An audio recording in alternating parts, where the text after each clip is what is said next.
Morning all of you. मैं Ranjit Singh Gurugram teacher training college Chak 5वीं LM Shri Vijayanagar के यूट्यूब चैनल में आप सभी का स्वागत करता हूं। अपने जीव विज्ञान शिक्षण विषय का अध्ययन कर रहे थे। पीछे वाले वीडियो के अंदर अपने जीव विज्ञान शिक्षण विषय जो है उसका टॉपिक अध्ययन किया था। तो आज अपने जीव विज्ञान के अंदर नया टॉपिक शुरू कर रहे हैं, टेक्स्ट बुक। कल वाली वीडियो के अंदर अपने जीव विज्ञान प्रयोगशाला जो है उसके बारे में अध्ययन कर लिया था, कंप्लीट हो गई थी अपनी जीव विज्ञान प्रयोगशाला। मुझे उम्मीद है आपने उसके अंदर जो टॉपिक पढ़ाए गए थे आपको वीडियो 3 बनाई है वो अच्छे से पढ़ ली होंगी।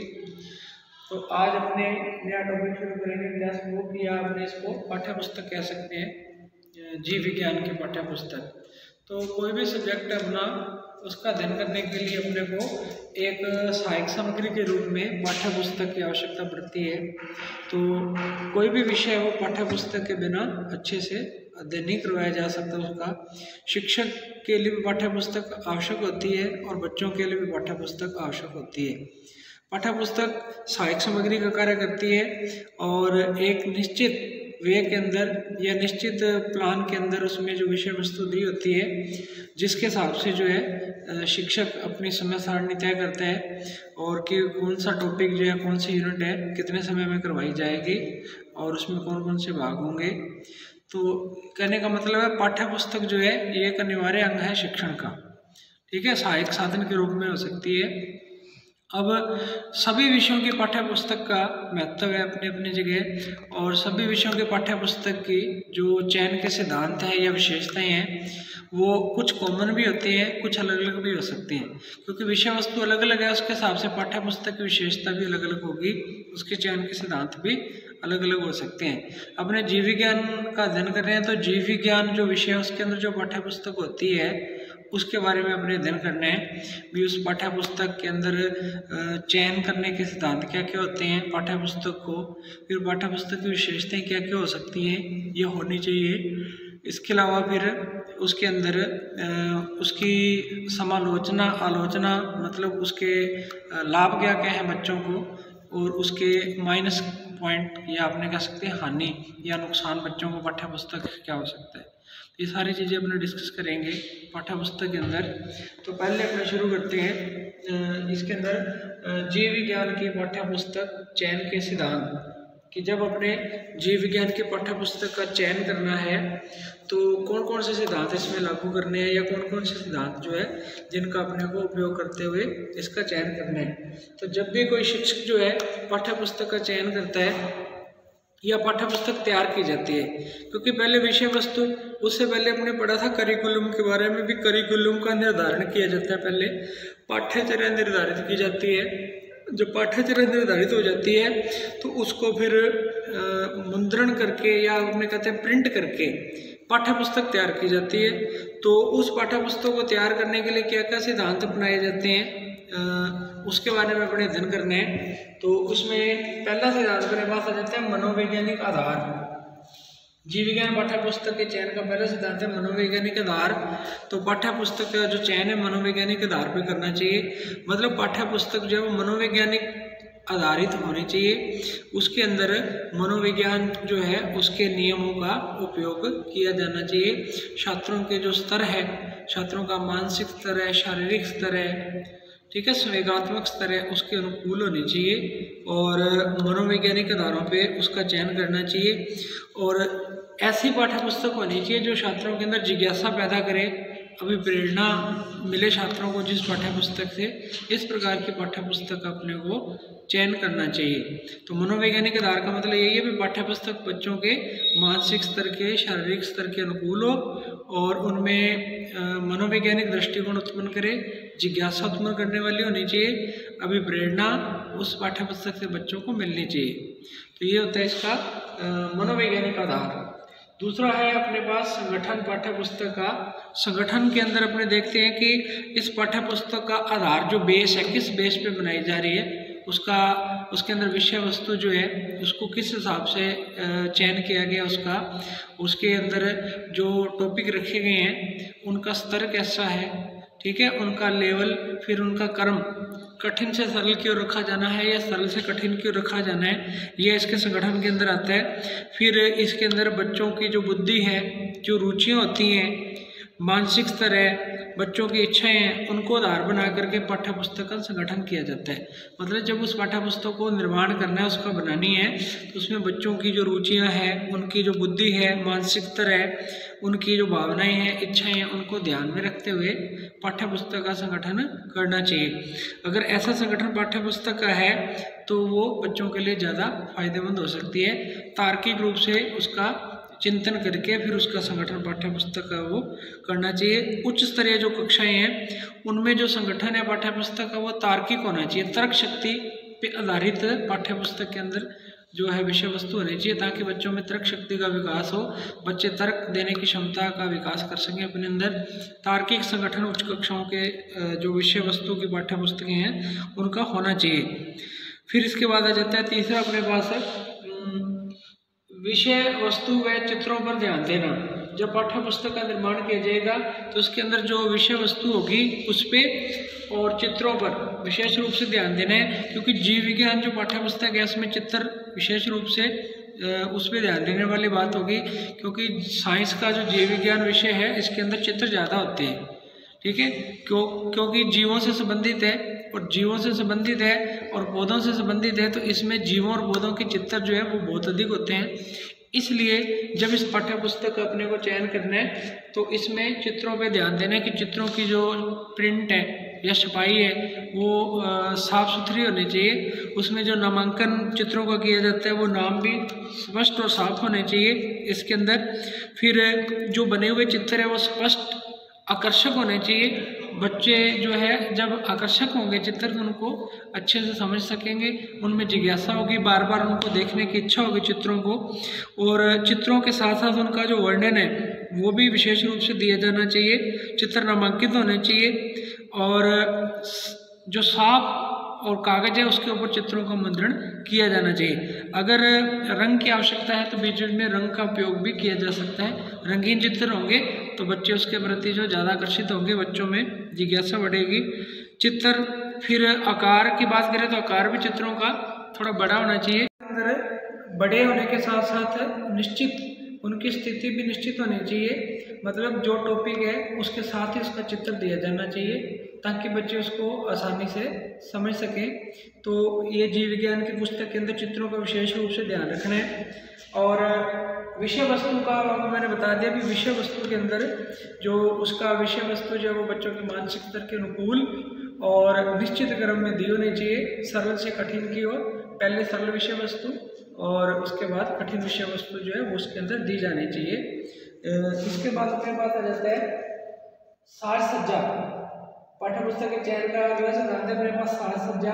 साज सज्जा का मतलब आपको पता है कि पाठ्य पुस्तक जो है इसकी जो बनावट है, ठीक है ना, उस बनावट से संबंधित बातें अपने इसमें बतानी है। अब साज सज्जा में भी अपने पास दो चीज़ें आती हैं, बाहरी साज सज्जा और आंतरिक साज सज्जा। बाहरी मतलब पुस्तक की आउटलाइन कैसी है, बाहरी रूप से मतलब जैसे उसकी इसमें उसकी जिल्लत वगैरह आ जाती है, उसका रंग आ जाता है पुस्तक का, ठीक है। और आंतरिक रूप से उसके अंदर अपने बात करें जैसे उसके अंदर जो विषय वस्तु दी हुई है, जो चित्र दिए हुए हैं, मैटर दिया हुआ है, तो दोनों प्रकार की साज सज्जा को पाठ्य पुस्तक का चयन करते समय विशेष रूप से ध्यान में रखना है। अब बाहरी साज सज्जा के अंदर उसकी एक तो जिल्लत आ जाएगी पुस्तक की, फिर उसका कागज, ठीक है, उसकी जिल्लत मजबूत होनी चाहिए, कागज जो है सफ़ेद होना चाहिए, ठीक है, बढ़िया क्वालिटी का कागज उसमें लगा हो, जिल्लत मजबूत हो, बाइंडिंग उसकी अच्छे से की गई हो, ऐसी पाठ्य पुस्तक होनी चाहिए। और उसके अंदर आकार पुस्तक का ऐसा होना चाहिए, मतलब इतना होना चाहिए कि बच्चा जो है उसको आसानी से अपने बैग के अंदर रख सके या उपयोग में ले सके। अगर बहुत ज़्यादा बड़े आकार की पाठ्य पुस्तक होगी तो बच्चों को उपयोग करने में समस्या आ सकती है, ठीक है। तो पाठ्य पुस्तक का आकार हो गया, उसकी जिल्लत होगी, उसकी बाइंडिंग होगी, ठीक है, और उसका जो है मुद्रण, ठीक है। ये इसकी साज सज्जा के अंदर आते हैं। बाहरी साज सज्जा के अंदर बाहरी रूप से मतलब जो चीज़ें अपने को पाठ्य पुस्तक की दिखती हैं, ठीक है, बाइंडिंग बाहर से दिख जाती है अपने को, उसकी जिल्द दिख जाती है, उसका कागज दिख जाता है, तो ये चीज़ें उसकी बाहरी साज सज्जा में आती हैं। जब पाठ्य पुस्तक का चयन किया जाना है तो उसकी बाहरी साज सज्जा का अपने को ध्यान रखना है। फिर आंतरिक साज सज्जा जो है उसके अंदर, आंतरिक साज सज्जा में पुस्तक के अंदर जो विषय वस्तु दी हुई है उस विषय वस्तु के बारे में, जैसे उसके जो अक्षर है, अक्षरों के बीच की दूरी अपने कह सकते हैं कितनी है, दो अक्षरों के बीच की, उनका साइज कैसा है अक्षरों का, बहुत ज़्यादा छोटे नहीं होने चाहिए अक्षर साइज में, बहुत ज़्यादा बड़े भी नहीं होने चाहिए, अक्षरों के बीच में गैप भी एक निश्चित होना चाहिए, बहुत ज़्यादा स्पेस भी नहीं होना चाहिए, बहुत ज़्यादा कम भी नहीं होना चाहिए, ये उसकी आंतरिक साज सज्जा में आ जाती है। इसके अलावा पुस्तक के अंदर जो चित्र बनाए गए हैं उन चित्रों के अंदर जो है चित्रों का आकर्षक बनाने के लिए उनको रंग प्रदान किया जा सकता है, उनके अंदर रंग भरे जा सकते हैं। रंगीन चित्र होते हैं तो बच्चे उनको देख करके ज़्यादा आकर्षित होते हैं, उनकी चित्रों के प्रति जिज्ञासा बढ़ती है, चित्रों को बार बार देखने की इच्छा होती है। तो चित्र एक तो रंगीन हो सकते हैं, फिर उसके अंदर उनकी आकृति, उनका साइज इस प्रकार का हो कि बहुत ज़्यादा बड़े भी नहीं होने चाहिए, बहुत ज़्यादा छोटे भी नहीं होने चाहिए, फिर उनमें उनको नामांकित किया हुआ होना चाहिए, जो आकृति है, अक्षरों की बनावट है वो सही होनी चाहिए, भाषा की त्रुटि उसके अंदर नहीं होनी चाहिए। तो ये चीज़ें इसकी आंतरिक साज सज्जा के अंदर अपने बता सकते हैं। तो आंतरिक साज सज्जा और बाहरी साज सज्जा दोनों का इसमें विशेष रूप से ध्यान रखना है। आंतरिक साज सज्जा के अंदर चित्रों के अलावा ग्राफ भी हो सकते हैं जो पुस्तक के अंदर बनाए जाते हैं, ग्राफ सुस्पष्ट साफ बने होने चाहिए, रेखा चित्र हो सकते हैं किसी भी चीज़ के, वो रेखा चित्र भी बड़े साफ और अच्छे से समझ आने वाले बने होने चाहिए। तो आंतरिक साज सज्जा के अंदर ये बातें पुस्तक के अंदर आ जाती हैं, इनका अपने को विशेष ध्यान रखना है। छोटी क्लास के बच्चों की जो पाठ्य पुस्तकें होती हैं उनमें चित्र रंगीन होने जो है आवश्यक होते हैं, और उनके अंदर जो पेज का उपयोग किया गया है वो पेज पूरा भी कलर हो सकता है। अगर कलर वाले पेज होंगे और पुस्तक की जो बाहरी जिल्द है उसके ऊपर भी अगर कोई चित्र बने होंगे, ठीक है, या छोटे बच्चों के लिए जो पाठ्य पुस्तकें बनाई जाती हैं उनके अंदर चित्र जो वो चित्र जो है उसके अंदर छोटे बच्चों के लिए ऐसा भी हो सकता है कि जो वेजिटेबल वगैरह का जो नाम दिया जाता है उसके सामने उसका चित्र बनाया जा सकता है। एक साइड में वेजिटेबल का नाम लिखा होगा, सामने उसका चित्र बना होगा, या कोई जंतु, कोई एनिमल है उनका डायग्राम बना होगा, सामने उनका नाम लिखा होगा। तो छोटी क्लास के बच्चों के लिए इस प्रकार की पुस्तकें तैयार की जाती हैं जिनको देखकर बच्चे उन पुस्तकों के प्रति आकर्षित भी होते हैं और उनमें जिज्ञासा भी बढ़ती है और वो अच्छे से सीख सकते हैं। तो ये इसकी साज सज्जा में आती है पुस्तक की साज सज्जा के चयन के अंदर, बाहरी साज सज्जा और आंतरिक साज सज्जा।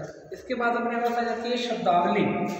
शब्दावली की अपनी बात करें तो जो पाठ्य पुस्तक है उसके अंदर जो शब्दों का प्रयोग किया गया है वो शब्द आसानी से समझ आने वाले होने चाहिए बच्चों के। अधिक कठिन शब्दों या तकनीकी शब्दों का प्रयोग ज़्यादा नहीं किया जाना चाहिए। अगर आसानी से बच्चों के समझ में आने वाले शब्दों का उपयोग ज़्यादा किया जाएगा तो पाठ्य पुस्तक बच्चों को सरल लगेगी, बच्चे उसको पढ़ने में रुचि लेंगे। तो इस प्रकार के शब्दों का अपने चयन करना है जो शब्द दोहरान के समय बच्चों को उसमें दिक्कत ना आए और उन शब्दों के जो अर्थ हैं वो बच्चों को पढ़ने में किसी प्रकार की दिक्कत ना हो। तो सरल प्रकार के शब्दों का भाषा संबंधी बात अपने करें तो बच्चों के अंदर जो है सरल भाषा को समझने की क्षमता होती है। छोटी क्लास के बच्चे कठिन भाषा के शब्दों को बच्चे नहीं समझ पाते। तो इसके अंदर जो पाठ्य पुस्तक में भाषा उपयोग की गई है वो भाषा के अंदर सरल शब्द जो है उनको उपयोग करना है। तो ये शब्दावली के अंदर आ जाते हैं। अगर कठिन शब्दों का उपयोग अपने करेंगे तो वो बच्चों की हो सकता समझ में ना आए। वैज्ञानिक शब्दावली का उपयोग करना है। विज्ञान के जो पाठ्य पुस्तक है उसमें जो वैज्ञानिक शब्द होते हैं उनका ज़्यादा से ज़्यादा उपयोग करना चाहिए। ठीक है, वैज्ञानिक शब्दावली का उपयोग करेंगे तो विज्ञान के प्रति बच्चों की रुचि बढ़ेगी, उनके ज्ञान में वृद्धि होगी, विज्ञान के प्रति उनकी रुचि ज़्यादा हो जाएगी। तो वैज्ञानिक शब्दावली जो है उसको पाठ्य पुस्तक के लास्ट के अंदर जो पेज होते हैं एक दो उनके अंदर अपने उनको परिभाषित भी कर सकते हैं, उसका अर्थ भी बताया जा सकता है। तो अच्छी विज्ञान के पाठ्य पुस्तक के अंत के अंदर जो पेज होते हैं उन पेजों के ऊपर विज्ञान से संबंधित जो शब्दावली है उसके शब्द दिए जाने चाहिए और उनका अर्थ या उनकी परिभाषा दी जानी चाहिए। ये शब्दावली का अपने को विशेष रूप से ध्यान रखना है। फिर इसके अंदर जो शब्द महत्वपूर्ण होते हैं उनको रेखांकित भी किया जा सकता है। रेखांकित करने से भी बच्चों को उनके बारे में अच्छे से पता चल सकता है। वर्गीकरण वगैरह दिया हो तो उसको अपने इटालियन भाषा के अंदर भी रेखांकित कर सकते हैं। तो ये शब्दावली के अंदर अपने इसके चयन के सिद्धांत में बात ध्यान रखनी है। इसके बाद जाता है पुस्तक की छपाई। पाठ्य पुस्तक की जो छपाई है वो अच्छे तरीके से होनी चाहिए, स्पष्ट होनी चाहिए छपाई, और शब्दों का आकार बड़ा होना चाहिए। ये पहले मैं आपको बता चुका हूँ। छपाई का विशेष रूप से ध्यान रखना है। एक तो अक्षर साफ सुथरे होने चाहिए, साफ दिखने वाले, ज़्यादा डार्क नहीं होने चाहिए, ज़्यादा लाइट भी नहीं होने चाहिए, ठीक है। स्पष्ट बच्चों को समझ आने वाले होने चाहिए। फिर उनका आकार जो है वो भी निर्धारित होना चाहिए, निश्चित होना चाहिए। ज़्यादा बड़े आकार के भी नहीं हो सकते, ज़्यादा छोटे आकार के भी नहीं हो सकते, ताकि बच्चों को पढ़ने में किसी प्रकार की असुविधा ना हो। अगर साफ सुथरी छपाई होगी तो बच्चे उसको आसानी से पढ़ सकते हैं, उनको किसी प्रकार की समस्या नहीं आती है। फिर अगर ज़रूरत है तो बीच बीच में रेखाओं का उपयोग भी किया जा सकता है।